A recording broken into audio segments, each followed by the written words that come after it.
Or not, we live in an age where much of what goes on in our daily lives is monitored, collected, and sold to interested parties. Our driving records, our medical history, our internet traffic, and most importantly, our credit information. A mistake on your credit report can cost you money.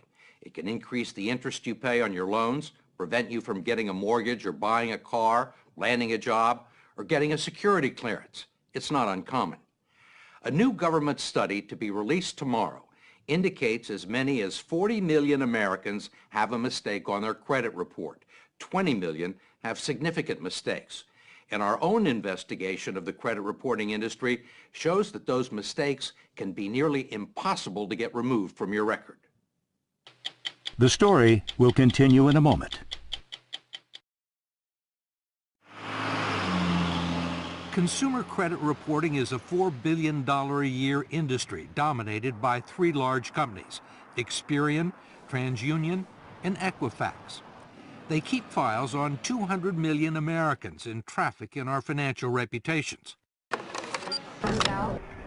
They make their money gathering information from people we do business with and selling it to banks, merchants, insurance companies, and employers, and they use it to make judgments about our creditworthiness and reliability. But now the reliability of the industry is being questioned in an 8-year Federal Trade Commission study to be released tomorrow. John Leibowitz is the chairman. Here's what we found. Some pretty troubling information. 1 out of 5 Americans has an error on their credit report. And 1 out of 10 has an error on their credit report that might lower their credit score. I'm trying to think of another industry where a 20% error rate would be acceptable. That's a pretty high error rate. It's a pretty high error rate. I think the more we look at this and the more the American people know about this, the madder they're going to get. Ohio Attorney General Mike DeWine has opened his own investigation into the credit reporting industry, which for years has blamed mistakes on banks and merchants that provide them with bad information. But DeWine argues the fault lies with the industry for what he says are clear violations of the Fair Credit Reporting Act. Do these companies have a legal responsibility to make sure that the information is accurate? The federal law says that if you believe that there is a mistake, you can go to them and they have an obligation to do a reasonable investigation. They're not doing a reasonable investigation. They're not doing an investigation at all. Every day, DeWine's office fields calls from desperate constituents who can't get the credit reporting agencies to answer their questions or correct mistakes on their report, like paid bills listed as delinquent, closed accounts listed as open, and bad debts that belong to other people with similar names or Social Security numbers. The problem is not that they make mistakes, it's they won't fix the mistakes. It literally is like this, guy behind the curtain in The Wizard of Oz. You really don't know what he's doing. It really is a secret operation that is so hard to crack. 8 million people a year file disputes about their credit report, which usually requires a visit to the Experian, TransUnion, or Equifax websites. They're primarily designed to sell you premium products, not resolve a dispute, which is what I was trying to do.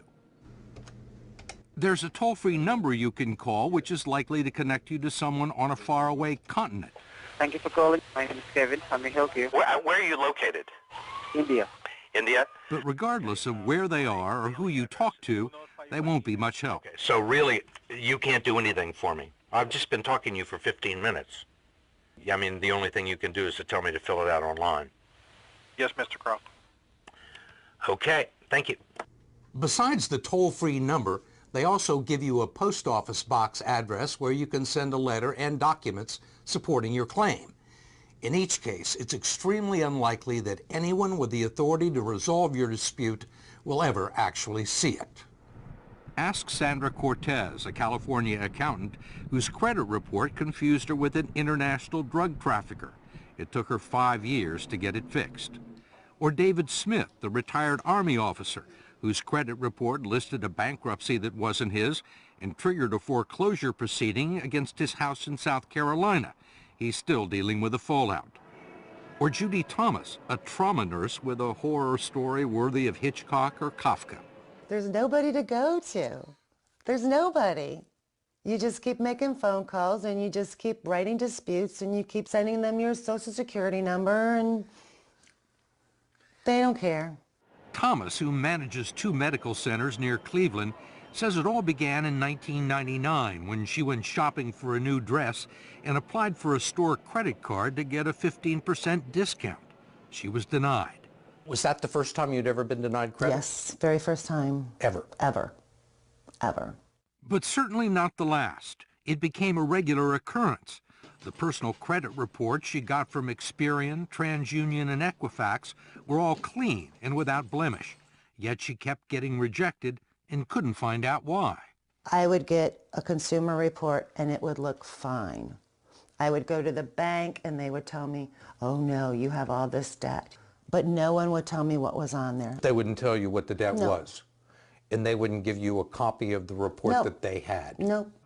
It took Judy Thomas several years to discover what almost no one knows, that the credit reports the agencies send to you are different than the ones they sell to banks, merchants, and mortgage brokers. And she only found that out when a loan officer left her file on his desk and walked out of the room. And what did you see? I saw debt from Utah Medical Center. I saw debt from a veterinarian clinic in Utah. I saw collections for a Judith Kendall. Judith Kendall. Not Judy Thomas. Correct. What's going through your mind? What the hell is she doing on my credit report? What the hell is her debt doing on my credit report? You think this would be very simple to get straightened out? You would think. Yeah, you would think. This is my Judy Thomas versus Judith Kendall file. Instead, it became a 6-year battle with credit agencies requiring box loads of correspondence to try and prove that she was Judy Thomas, not Judith Kendall, all to no avail. You got a lot of time invested in this. How important are these documents? It's my life. There are logs of daily phone calls to dispute centers, hundreds of letters to Experian, Equifax, and TransUnion, even correspondence from Judith Kendall's creditors in Utah, acknowledging that the debts on her credit report aren't hers. I would get letters back from these companies saying this, in fact, is not you. You still couldn't get it off your credit report? No, I sent copies to the credit bureaus, and they would come back as mine, verified, verified. I also hired a local attorney to try and straighten it out. We had everything certified, that this is Judy Thomas, this is where I live. I've never gone by the name of Kendall. I've never even been to Utah, let alone owing a cable company in Utah. And what happened? Nothing. Nothing? Nothing. What kind of problems did this cause for you? I couldn't refinance. I couldn't take advantage of the interest rates. I couldn't get a car. I couldn't co-sign for my children's student loans. And I'd worked hard for my credit. And these people were taking it away from me. Finally, Judy Thomas took the only recourse available to her. She sued Equifax and TransUnion in federal court. And after a year-long battle, the credit reporting agency settled for an undisclosed sum and promised to clean up her file. Did you think it was going to take a federal lawsuit? Heck no, it just takes a human being going, wow, this isn't Judith Kendall, let me fix this. That's all they had to do. But as we discovered, that almost never happens. If you challenge a credit report and mail your information to a post office box in the United States, the dispute will likely be investigated in India or the Philippines or South America. We traveled 5,000 miles to the Chilean capital of Santiago, where we tracked down 3 former Experian employees. Carolina Herrera, Rodolfo Carrasco, and Enzo Valdivia were all dispute agents at Experian's National Consumer Assistance Center, although they say they weren't able to offer consumers much assistance. So if somebody had a problem with their credit report, they would send in a complaint and it would end up with you? Yeah, probably, yeah. So how many of these did you have to do a day? 90. 90. 90, yeah. Did you consider yourself investigators? No, not at all. Did you have any way to investigate these claims? No, we No. didn't. You can call the person. You can't pick up the phone and call them? No, No, Did you have phones? no. no. Could you email them? No. Did you have the authority to say, wait a minute, after looking at somebody's file and say that, you know, this is somebody made a mistake, this person doesn't owe this money? No, we didn't have that power. All they did was read the disputes and reduce them to a 2-digit code like never late or not mine. It was then sent with a 2- or 3-line summary and no documentation back to the bank or department store that furnished the original information. If there was a difference of opinion between the creditor and the person who was filing the complaint, how was it usually resolved in favor of the creditor? Yeah. Yeah. The creditor was always right. Mostly we took for granted the word of the bank. If the bank said, hey, this guy owns $100, so it is. None of us have ever interviewed anybody in Chile from Experian, and we've got a federal court ordering them to bring these people forward, and we're still waiting. Much of what's known about the inner workings of the consumer credit agencies come out of lawsuits filed by Len Bennett and Sylvia Goldsmith, who have subpoenaed company records and deposed employees and executives. They say under the current system, there is no way for people like Judy Thomas to get their problem solved. So all these people who take the time to meticulously document a case that the bill isn't theirs or the bill has been paid, that is never seen by anybody?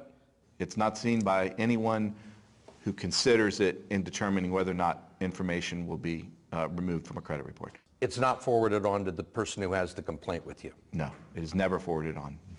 Never forwarded on to the creditor. We can get a jury verdict for $1 million. That's chump change to some of these bureaus. They would rather pay a verdict in $1 million than to actually go in and change the policies and procedures that they have, because that's much more expensive to them. I can say this without qualification. The dispute procedures used by the credit reporting agencies, uniformly used, completely fail to comply with the Fair Credit Reporting Act. Courts have found that. The Federal Trade Commission has found that. It's not even a close call.